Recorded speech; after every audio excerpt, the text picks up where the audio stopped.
Okay, cool big basses today we've got in the mix. I followed a tutorial on YouTube. I'll link it down below. It's fantastic. If you just type in like growler bass for Vital, I think you can find it as well. But again, it's linked below. I basically followed the guide to make this sound, which is pretty cool. Not gonna lie, you know, as a thing that I made, pretty cool sound. We don't exactly use it.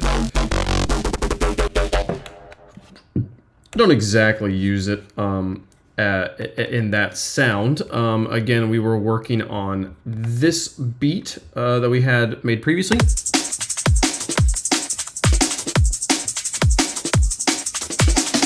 That's pretty sick.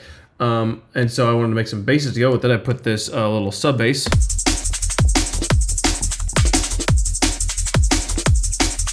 If you don't have good headphones, you don't know what I'm talking about. But then we took this sound, put this MIDI in, and then bounced it out, and got this.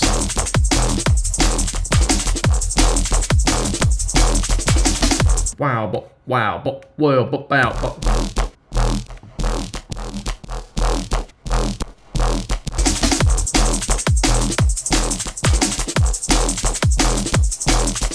A lot of the drum and bass basses that I like seem to have like a lot of different types of basses. It'll be like,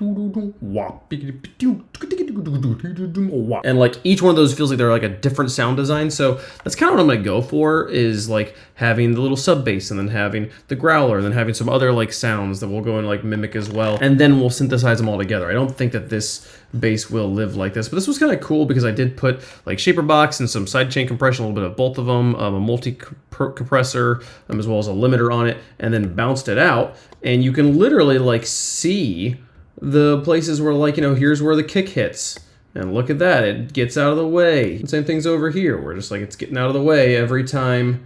You know, this one's really kind of clear where it starts to swell up and then goes straight out of the way for the kick, and then it goes out of the way again over here for the snare. And so that's just kind of cool, getting to see sidechain compression. The bass is a pretty cool sound though. It's this growl wave, which I didn't have the wave he used, so I just kind of put my own in there. But being FM'd by this sine wave that we're not listening to at all, and then a sub bass underneath to give it a little bit more frequencies, and then this filter, which is just for the FM, and then this filter, which is just for the sub, to make sure we're just on subs, and then this shape that is automating everything, like just so many things here. This level, and this filter, and this resonance, and this volume, and the FM amount, and then over in the effects as well, the drive amount, and then this little sweep.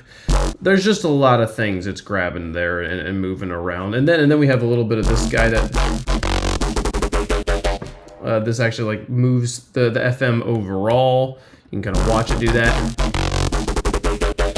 but it's not real. But the way I'm playing it, that sounded kind of cool to me. So this is really not doing anything. But you see how this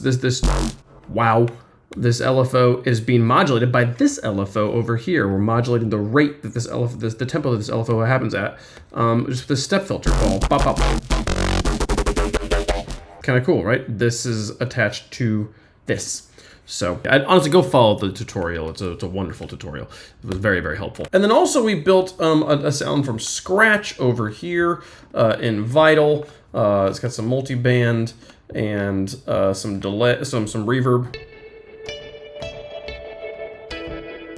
So I guess some simple waves there, nothing too complicated as a sound. But then also we put shaper box with some volume, some reverb automation, which is where that wah wah wah wah wah wah kind of tremolo effect is coming from. And I think the idea here is like,